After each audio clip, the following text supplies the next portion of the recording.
I can clean your boots, human. Just feed me until you're full. Until human chose to feed me forever. The rain came hard and constant on Narrated, 4, drumming against corrugated canopies and running off neon signs until their letters blurred into streaks.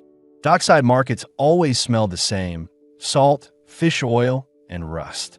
Rory Dross walked through it the way he walked everywhere. Steady, quiet, with no wasted motion. He had served 10 years as a naval scout, charting currents and patrol routes across colonies where storms could eat ships whole. Discipline had stuck even after discharge. Now he worked for a merchant guild, mapping hydrocurrents and trade passages.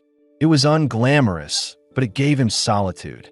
His small apartment on Terrace 12 looked out over endless ocean squalls, and that was enough. He didn't drink with crews or chase company.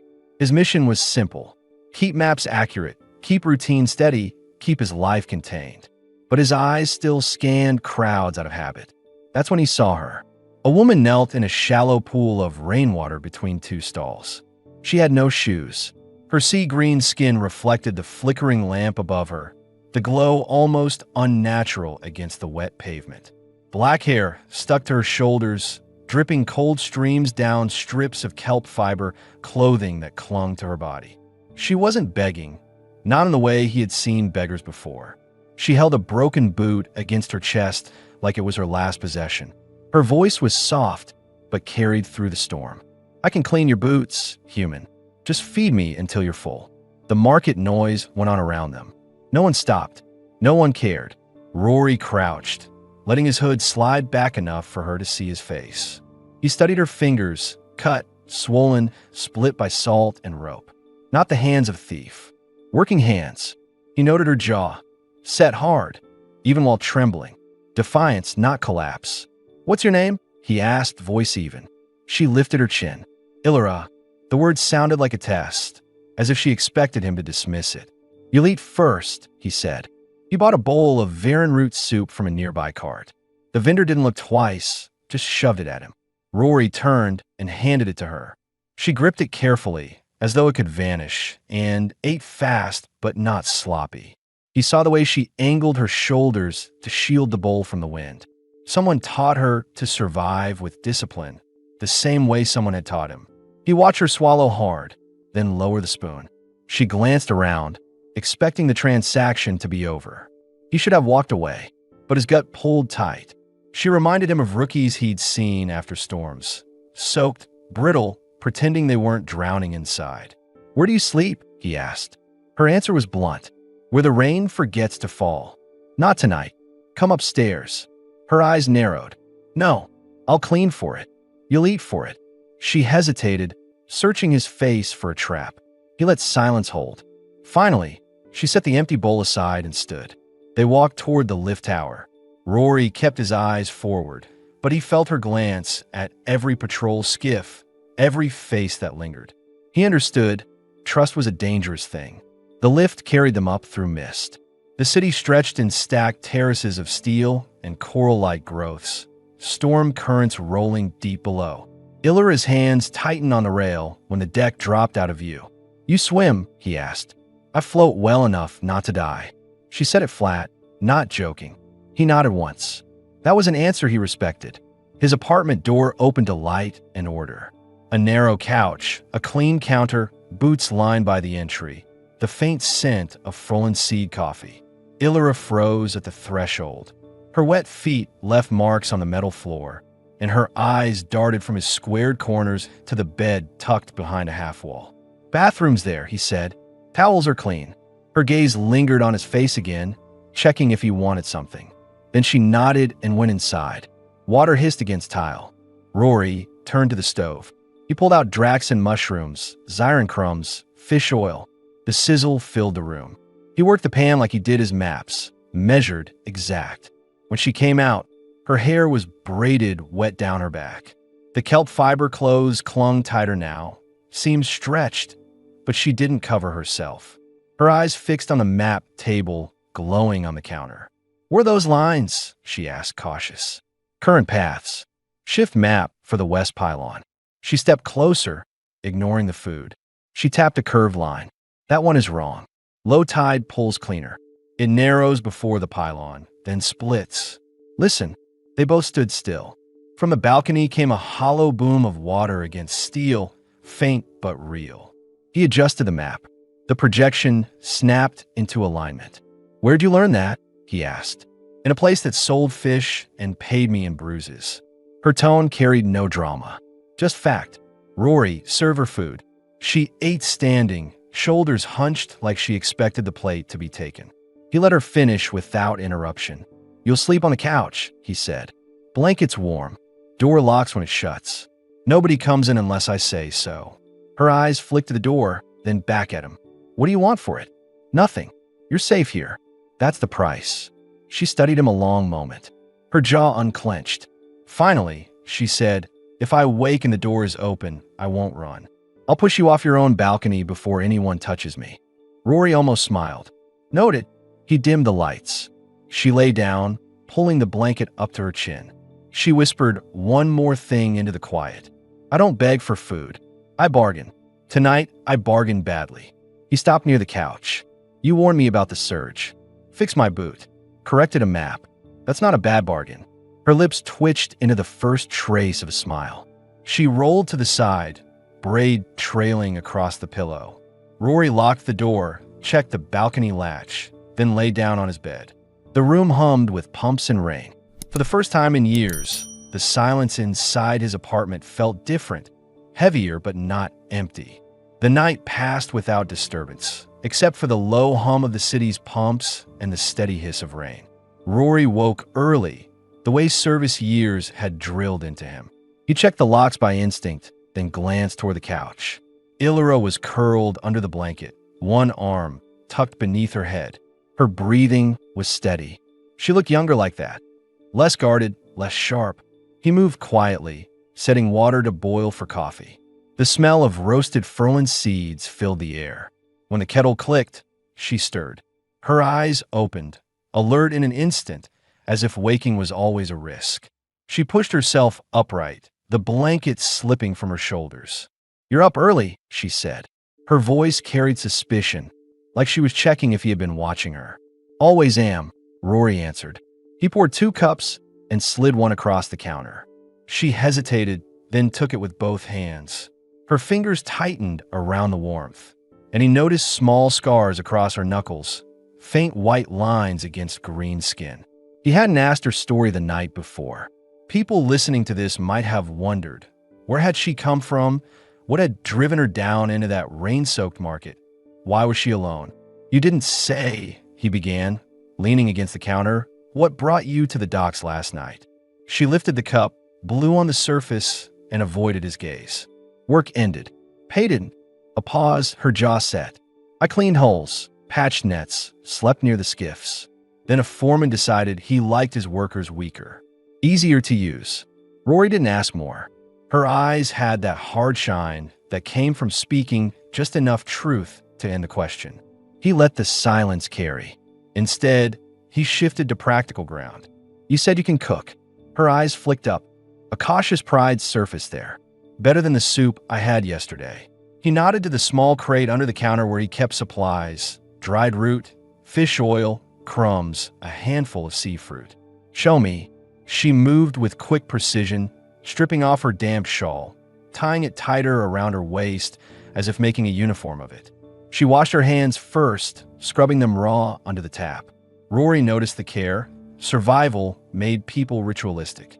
She chopped the varan root into thin slices, stirred them with Draxon mushrooms and oil until the smell spread sharp and earthy. She added black salt, just enough to cut through the bitterness. When she tasted it, her shoulders dropped slightly, like the act of making food gave her back something she thought she'd lost. He sat at the counter, watching without correcting. He saw how she paused before setting his plate down, her hand hovering, eyes checking if he would allow her this roll. He only pulled the plate closer. "Smells good." The corner of her mouth lifted for half a second. They ate in silence, but the quiet was less brittle than the night before. Rain tapped at the glass, and the city's morning shift stirred outside with the sound of footsteps, carts, and the hum of lift towers. After they finished, she stood quickly, reaching for the rag by instinct. She began scrubbing the counter, the table, anything within reach. Her movements were fast, almost desperate. Rory watched her for a moment, then set his hand flat on the counter. "Stop!" She froze. Her breath quickened. Her eyes darted to his face. "You don't have to earn every minute here," he said. Her lips pressed tight, her chin lifting as if bracing for correction. "If I don't work, I'm just a mouth to feed." "You corrected a map last night," Rory reminded her. "That's more useful than scrubbing floors." Her chest rose and fell. She looked away, blinking hard. Finally, she set the rag down. "I'm not used to sitting still." "I can tell," Rory said. His voice carried no judgment. A low alarm sounded from his tablet at the map table. He checked it. Shift currents moving earlier than predicted near the west pylons. Work couldn't wait. He strapped on his belt and clipped his ID tag to his chest. Illyra watched him with a mix of curiosity and unease. "You go out there every day?" she asked. "Most days. If the maps aren't right, merchants lose ships. Cargo sinks. People die." His tone was matter-of-fact, not dramatic. She frowned. "And you go alone?" "I always go alone." Her eyes lingered on him, as if weighing what that kind of solitude did to a person. She didn't press further. Before leaving, he pulled an extra key tab from a drawer and set it on the counter. "Door's locked. That will open it. No one else can get in." She didn't reach for it immediately. "You trust me with this?" "I wouldn't leave you here if I didn't." For a second, something softened in her expression. Then she closed her hand around the key. When he left, the hall smelled of wet metal and salt. The lift hummed, carrying him down toward the pylons. He worked the currents, steady and precise, but his thoughts kept circling back to the apartment, to the woman sitting at his counter, still deciding whether to believe she was safe. When Rory returned hours later, soaked from spray and tired from strain, the apartment was different. The smell hit first: grilled kelp strips, spiced fish, something richer than his supplies should have allowed. On the counter, 2 plates were laid out with careful symmetry. She had folded one of his old shirts into a makeshift napkin, edges crisp. Illyra stood by the stove, sleeves rolled, hair tied back. She turned at the sound of the door. For the first time, her face held no test, no bargaining line. Only a question: would he accept this small offering? Rory stepped inside, shut the door, and sat at the counter without a word. He picked up the fork, tasted the food, and gave a small nod. "Better than soup," he said. The tension in her shoulders eased for the first time. She sat across from him, eyes lowered, and began to eat. For Rory, it felt like the first real shift. Not a bargain, not desperation, a beginning.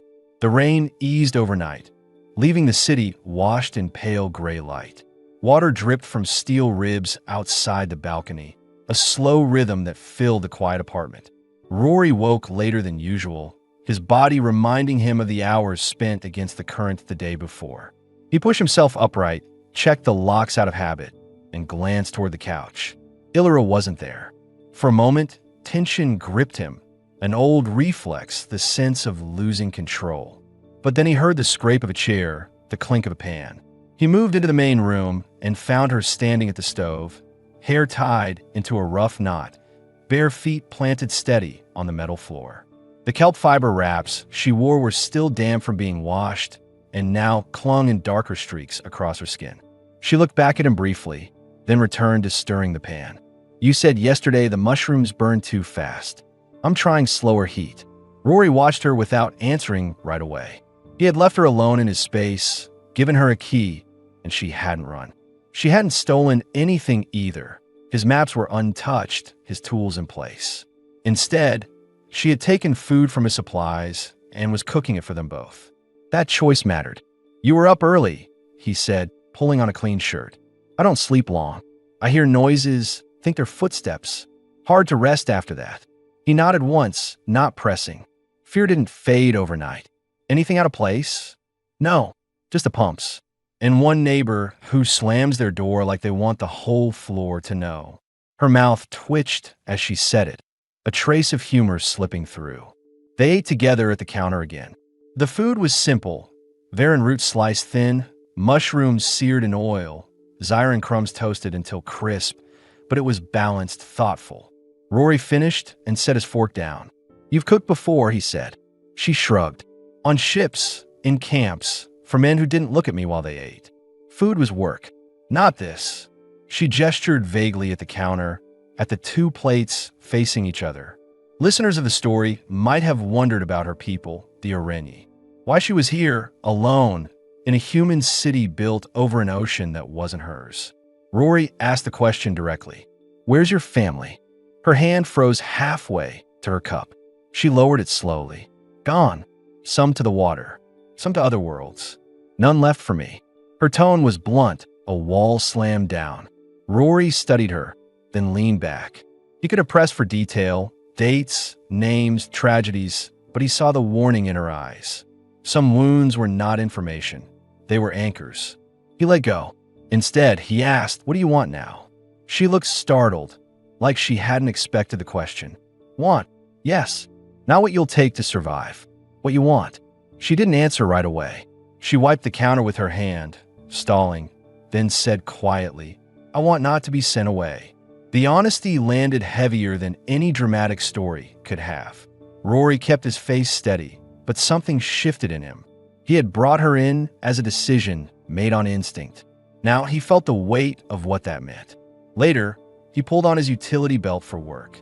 Illyra watched him secure each clasp, eyes lingering on the small scars across his arms. She had never asked what he had done before becoming a cartographer. Others might have wondered too. "You worked in service, didn't you?" she said finally. Rory paused. "I did. What kind?" "Scout. Currents, routes, enemy patrols. And now you chart trade lanes. Not so different. Less people trying to kill me now." His tone was flat, but it wasn't a joke. When he left for the pylons, she walked with him to the door, arms crossed tight.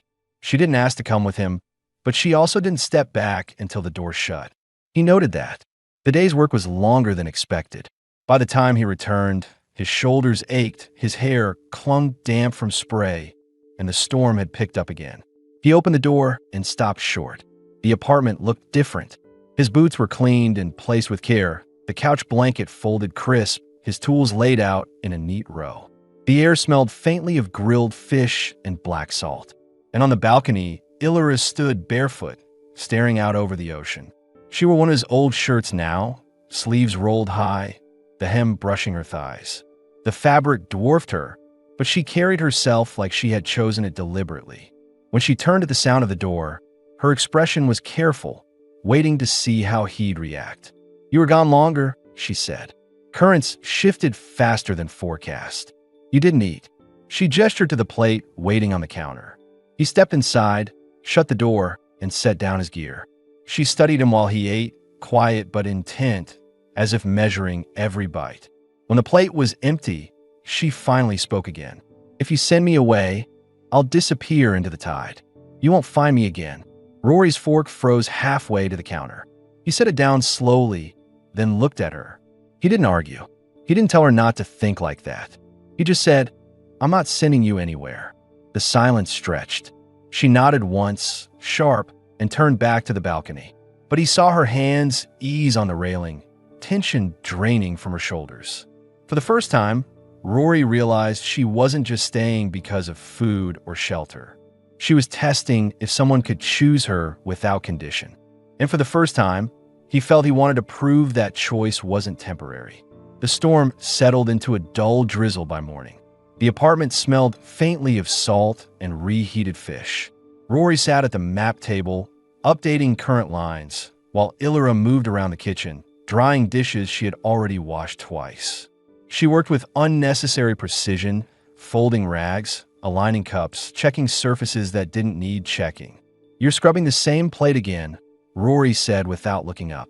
Her hands stilled. "I don't know what else to do." "You don't have to do anything," he replied, his tone even. Her jaw tightened. "If I don't work, then I'm just waiting to be told to leave. That's how it goes." Rory turned his head, meeting her eyes. "Not here.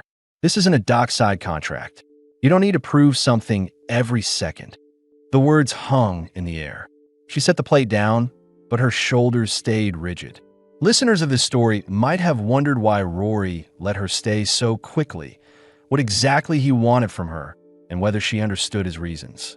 The unspoken tension between them, her fear of being used, his fear of crossing a line, kept pressing forward.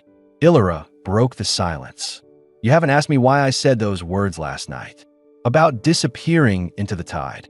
I heard enough in the way you said it," Rory answered. Her eyes sharpened. "You're not curious?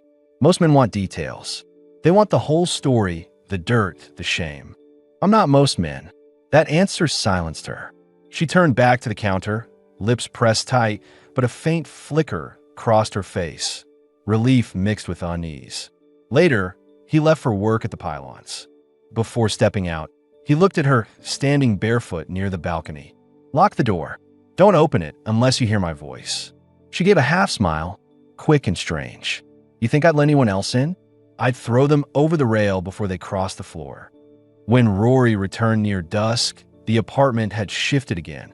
The couch blanket was folded, but this time she had left it draped over the back instead of tucked away, a sign she was testing what it meant to belong.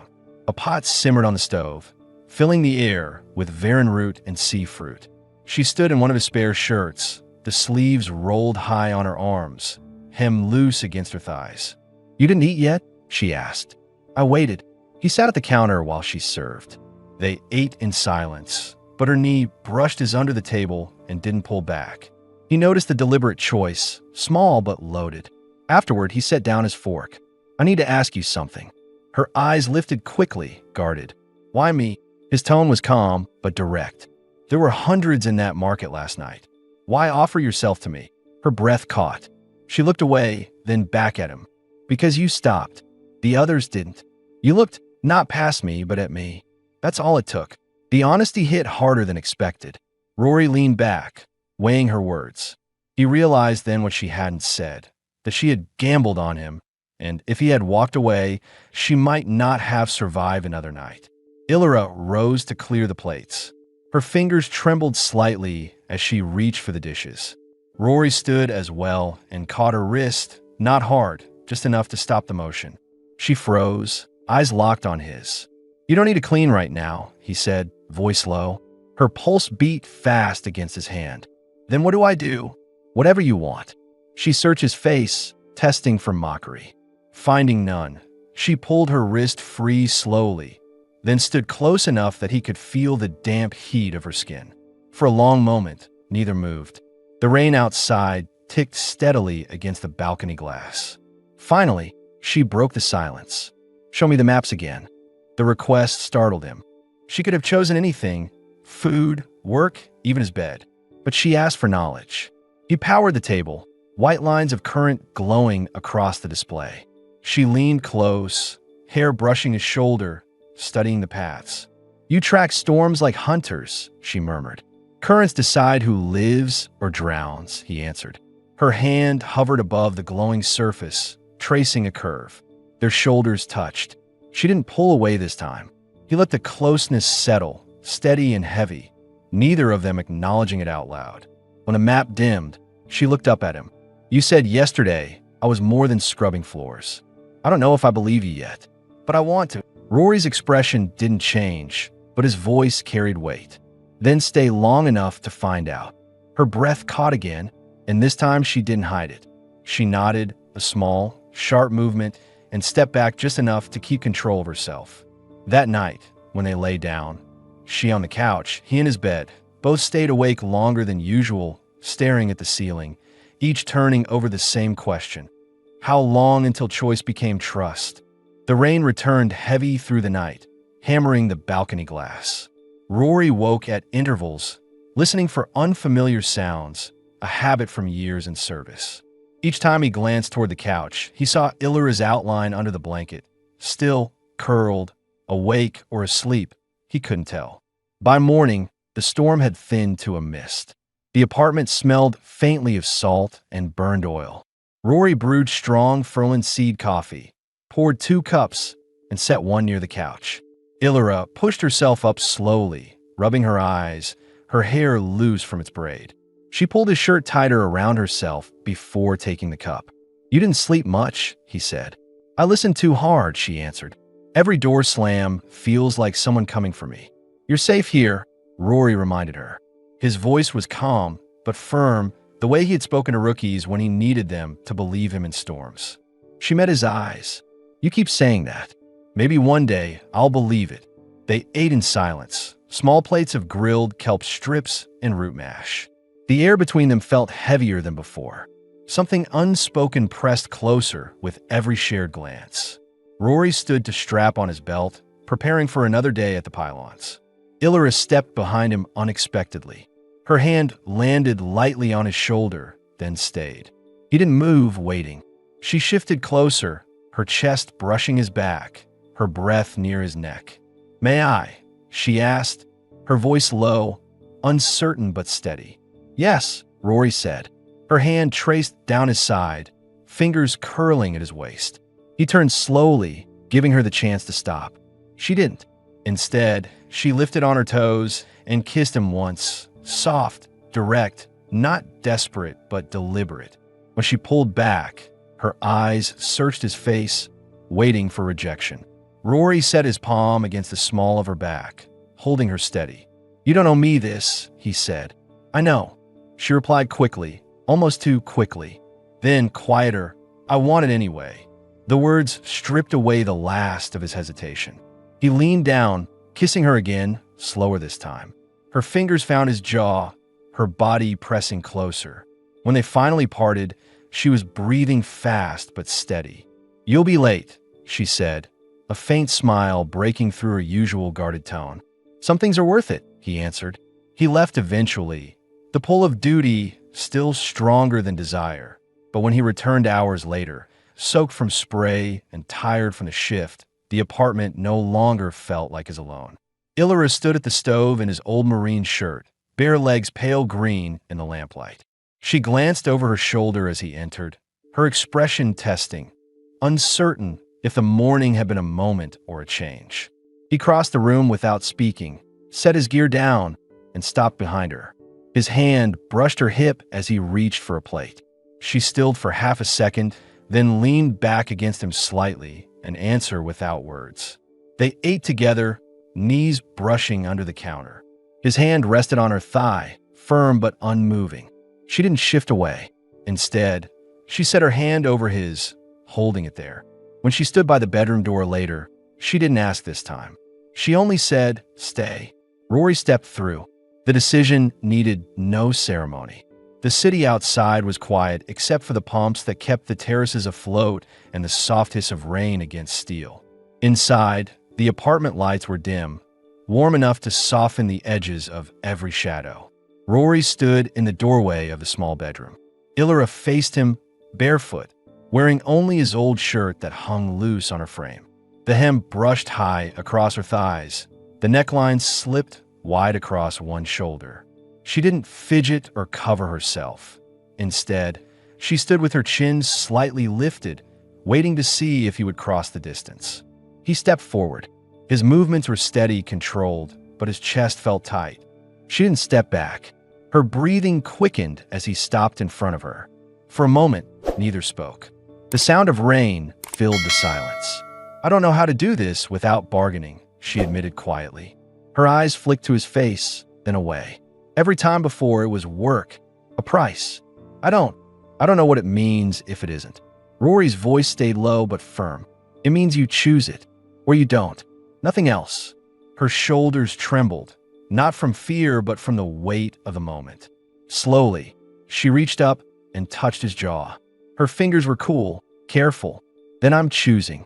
He leaned down, kissing her once, deliberate and unhurried. She pressed back, firmer than before, her hands sliding into his hair. The kiss deepened gradually, both of them testing, adjusting, until she broke away to catch her breath. "I want to feel like a woman," she whispered, "not a tool." "You already are," Rory said, his hand finding the curve of her waist. Her eyes softened at that, as she nodded slightly. Then she tugged him toward the bed. They lay down side by side at first, clothes still between them. He let her set the pace. Her fingers ran across his chest, tracing the scars, pausing at each one. "How many?" she asked. "Too many to count," he answered, but the faint smile at the corner of her mouth showed she wanted the truth beneath the joke. that every scar meant survival. She kissed one of them just above his collarbone. It was a small act, but it broke something inside her own guarded posture. She exhaled, settling closer. Rory's hands moved slowly, carefully, over her back, down her side, always waiting for her to push him away. She didn't. Instead, she arched into his touch, her breath uneven. When his hand slid beneath the hem of the shirt, she caught his wrist, holding it still, not to stop him, but to steady herself. She closed her eyes, nodded once, and let him continue. They undressed each other gradually, not with hunger, but with care. Every layer removed was deliberate, acknowledged. Each time, Rory paused, giving her the chance to change her mind. Each time, she let him continue, her body trembling but her eyes locked on his. The first closeness was cautious. Her hands clutched his shoulders, as if afraid he might vanish if she let go. He held her firmly, anchoring her with his weight and steadiness. She made no sound at first, only sharp breaths. Then, as the minutes stretched, her body adjusted, and she exhaled a low, shuddering sound that was not fear. "Don't stop," she whispered. He didn't.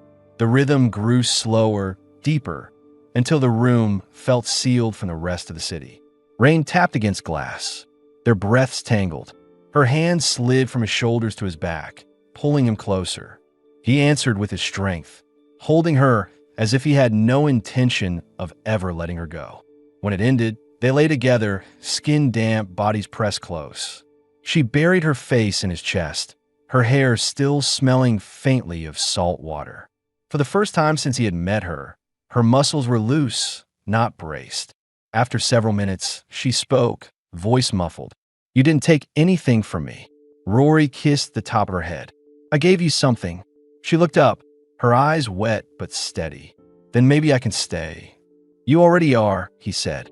They lay like that until the rain eased, until her breathing slowed into sleep. Rory stayed awake longer, watching her face, memorizing it in the dim light. He had fed her, sheltered her, now held her. But he knew this wasn't an end, only the start of something fragile but real. When he finally closed his eyes, he understood the choice had been made for both of them. Neither was alone anymore. Morning came with a gray, heavy sky. The storms had rolled farther out to sea, leaving only a low mist hanging over the terraces. Rory woke first, lying on his side, his arm wrapped around Illyra. She was still asleep, her cheek pressed against his chest, her breath warm and even. For a moment, he didn't move. The thought crossed his mind, how easy it would be to lose this if he treated it carelessly. He had been alone for years, and now one night had redrawn his life completely. When she stirred, she blinked slowly, adjusting to the light.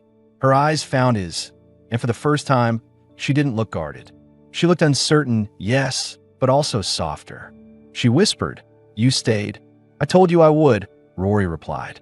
She pressed her lips together, processing. Then she shifted, pulling his shirt tighter around herself before climbing out of bed. Barefoot, she moved to the counter and busied herself with food. He watched her, noting the subtle difference. Her steps no longer carried the rigid, defensive posture of someone waiting to be discarded. Breakfast was simple: root mash, grilled kelp strips, weak frozen coffee. But the way she placed his plate in front of him, without hesitation, spoke volumes. She sat across from him, eating slowly, eyes flicking up now and then, as if confirming he was still there. Afterward, she began to scrub the counter again. Rory caught her wrist, gently this time. "Stop. Sit." She hesitated, then obeyed. Her fingers twitched nervously on her lap. "You don't have to work every second," he said. Her jaw tensed. "If I'm not useful, you'll get tired of me." He leaned forward, voice firm. "Illyra, last night wasn't about use. It was about choice. Yours and mine. You don't need to prove anything." Her throat moved as she swallowed hard. "I don't know how to believe that yet." "Then stay long enough to find out," he said again, repeating the words he'd given her the night before. For a long moment, she just looked at him. Then she nodded, small and sharp, like she had accepted terms of a contract only she understood. Later, While Rory checked the latest current shifts on his tablet, Illyra stepped out onto the balcony. Mist clung to her hair, beads of water rolling down her luminous skin. She leaned on the railing, looking at the sea. A woman across the hall came out to shake a rug. Her eyes flicked over Illyra, bare legs, Rory's shirt, hair damp, and then slid away quickly. When Rory joined her on the balcony, Illyra spoke without turning. "They're watching. They don't matter," he said. "They do," she countered. "Orini don't belong in these upper terraces. They think I'm just something you pull from the docks. They think I'll be gone by next week." Rory stepped closer, standing beside her. "Let them think. We know better." Her lips tightened. "You may. I'm still learning." The day passed with quiet routines. He worked his maps, she cooked again, experimenting with spices and proportions. But beneath the rhythm, tension lingered. Each time she glanced at the door, he saw the question in her eyes. Was this still temporary? Each time he touched her hand or brushed past her, he tried to answer without words. By evening, the rain returned in light waves. They ate together at the counter again, knees brushing, a closeness now natural. Afterward, she leaned back against the counter while he stood in front of her, arms crossed. "Do you regret it?" she asked suddenly. He didn't pretend not to understand. "No, not even a little." Her voice was sharp, like she was daring him to admit weakness. "Not even a little." Her breath left her in a rush, and she pressed her palms against his chest, steadying herself. "Then I'll stop waiting for the part where you change your mind." He caught her hands, held them firm. "Good." That night, she didn't hesitate before joining him in bed. She slid under the blanket, curling against him without waiting for permission. Her body was warmer, more relaxed than the night before. As the rain tapped against the glass, she whispered, "If I vanish into the tide, it will be because I chose it, not because you sent me there." "You're not vanishing anywhere," Rory said, pulling her closer. She buried her face against his chest, silent. But her hand gripped his shirt tight, as if anchoring herself to the words. They slept like that, two people who had both spent too long alone, finally allowing themselves to believe they weren't anymore. Morning came quiet. The storm had cleared, leaving the sky pale blue over the endless ocean.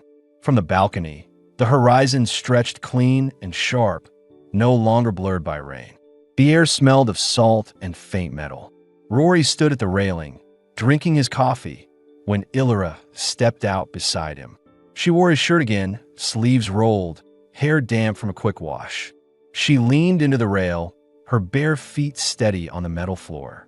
For the first time, her posture wasn't defensive. She wasn't bracing herself.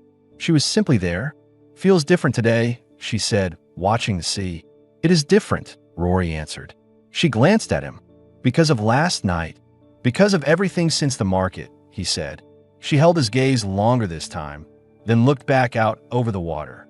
The day unfolded with small routines, but now they carried a new weight. Illyra cooked again, experimenting with spices in the fish stew. She teased Rory for burning a pan when he tried to help. He didn't deny it, only smirked, and she laughed, an open, genuine sound he hadn't heard from her before. The apartment felt warmer, fuller, as if it had finally become more than just his space. That afternoon, a neighbor knocked. Rory opened the door to find the woman from across the hall, the same one who had stared before. She carried a parcel of dried goods for trade. Her eyes flicked past Rory into the apartment, finding Illyra sitting at the counter, legs crossed, Rory's shirt slipping down one shoulder. For a moment, the neighbor's face showed the same judgment as before. But then Illyra met her gaze directly, without flinching, and gave a calm nod. The neighbor hesitated, then returned the nod and handed over the parcel. She didn't linger. When the door shut, Illyra exhaled. "She won't look at me the same way again," she said. "Good," Rory replied. "Let them all see you here. Let them understand you're not passing through." She searched his face. "You don't care what they whisper? I care about you, not them." The words hit her harder than he expected. She stood, walked to him slowly, and pressed her forehead to his chest. "Then I can stop being afraid you'll wake up and send me back to the docks." "You can stop," he said firmly. That evening, they ate on the balcony, the sea calm beneath them. She served the stew in 2 bowls, sat cross-legged on the floor, and motioned for him to join her. They ate with the sound of waves below, shoulders touching, knees brushing. She leaned against him when the bowls were empty, silent for a while, then whispered, "I'm not begging anymore. I'm not bargaining. I'm just staying." He wrapped his arm around her, steady and certain. "Stay as long as you want. I'm feeding you forever." Her eyes closed at that, her body finally letting go of the last thread of tension. When she opened them again, the city lights had begun to glow, reflecting across the water. Later, in bed, she curled in him again, but this time she didn't grip his shirt as if afraid he'd vanish. Her hand rested on his chest, relaxed, her breathing calm. Rory stayed awake long enough to see her slip into sleep, her face soft in the dim light. He realized then that the choice was no longer fragile, no longer uncertain. It was real, solid, and permanent. By the next morning, there was no question left. Rory's apartment was no longer a place for one. It was theirs. The neighbors might look, the city might whisper, but neither of them cared. The woman who had once knelt in the rain with a broken boot now stood barefoot on his balcony, wearing his shirt, no longer afraid of being discarded. And the man who once lived in strict solitude now had someone to hold at night, someone he had chosen and who had chosen him back. On Narrated, 4, high above the rolling storms, their story had reached its end, not with fear or bargaining, but with the quiet certainty of 2 people who would not face the tide alone again. Days passed in quiet rhythm. The storms rolled far out to sea, leaving the terraces bathed in calm light.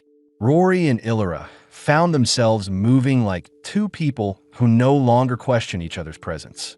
She hung laundry on the balcony rail. He adjusted hooks near the stove so her cooking tools had a place. He showed her how to read incoming current reports. She scolded him when he burned breadcrumbs. The apartment carried both their marks now, his boots still lined by the door, her shawl draped across the chair, their plates stacked together in the rack. One afternoon, the guild sent Rory home early. He climbed the lift tower, expecting to find Illyra busy at the counter, but the apartment was strangely still. He set down his gear and found her standing barefoot by the window, rain streaks drying on the glass. She wore one of his cleaner shirts, buttoned crooked, the hem brushing her thighs. Her hair hung loose, her eyes watching the horizon. She turned at the sound of his boots. "You're back early. They gave me a half day. Storms are quiet." Her lips curved slightly, but she didn't step toward him. Instead, she stayed by the glass, waiting. He crossed the room, his chest tightening at the way she looked at him. Not desperate, not bargaining, just certain. "I thought about that first night," she said, "when I told you I could clean your boots for food. I thought I'd vanish if you refused me. And now, I can't imagine leaving." "You're not leaving," Rory said. Her eyes softened. She reached out, took his hand, and pulled him toward the bed. The air grew heavier between them. They undressed slowly, not with the hesitance of that first night, but with deliberate intent. His hands moved over her with more confidence now, her body answering with less fear and more need. She unbuttoned his shirt, sliding it down his shoulders, kissing the scar she had once only touched. He let out a quiet breath, surprised by how steady her touch felt. No trace of her old tremble.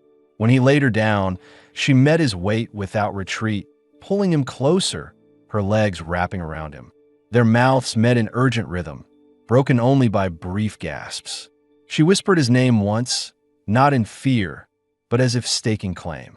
He pressed his forehead to hers, his breath uneven, grounding himself against the intensity. "Tell me to stop if you need to," he managed. "I won't," she answered, eyes locked on his.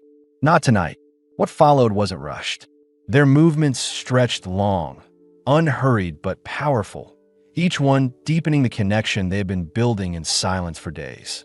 Her hands clutched his back, his jaw, his hair. He held her firmly, his strength steadying her as she arched beneath him. She gasped, not from fear, but from release, her voice breaking as she whispered for more. He gave it, not dominating, not restraining, just meeting her with everything he had held back. Time blurred. The sound of rain returned faint on the glass, but neither heard it. The room filled only with their breathing, the shifting of bodies, the low sounds that escaped when neither could hold them in. At one point, she rolled him onto his back, straddling him, her hair falling across her face. He reached up, brushing it aside, his hands firm on her hips as she moved with sharp, determined rhythm. She smiled, an unguarded, radiant expression, and leaned down to kiss him hard, her body pressing flush against his. When it finally slowed, she collapsed against his chest, her skin damp, her breath ragged. He held her, his arms locked around her back. She traced a scar along his shoulder with one fingertip, still catching her breath. "I thought I had nothing left to give," she whispered. "But tonight, I feel full, not empty. You gave me everything," Rory said. His voice was rough, not from doubt, but from the weight of truth. They stayed tangled in each other until sleep came. The apartment hummed, the sea breathed below, but for the first time, neither felt the need to guard against what might come next. They had reached it, certainty, without bargaining, without fear. And in that quiet, with her body curled against his, Rory understood that the story was no longer about saving or sheltering. It was about choosing each other fully, without hesitation. This was the end, and it was enough.